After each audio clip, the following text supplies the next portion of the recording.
Sei proprio sicuro di conoscere tutto sulla festa di Sant'Agata? È tempo di giocare qui Zagatino. Se sei un vero Oggi parliamo del Circolo Sant'Agata, la prima associazione agatina nella storia della festa di Sant'Agata. Nasce nel 1874 per volontà del cardinale Dusmet con l'obiettivo di mantenere le tradizioni popolari, momenti di preghiera all'interno della festa. Un luogo che ancora oggi è punto di riferimento per i devoti. In due situazioni molto particolari è accaduto un qualcosa di straordinario. Le reliquie di Sant'Agata sono state portate in processione alla Basilica Collegiata, come vedete da queste due foto.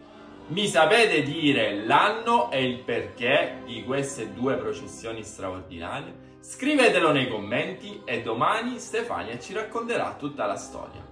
Ciao a tutti e viva Sant'Agata!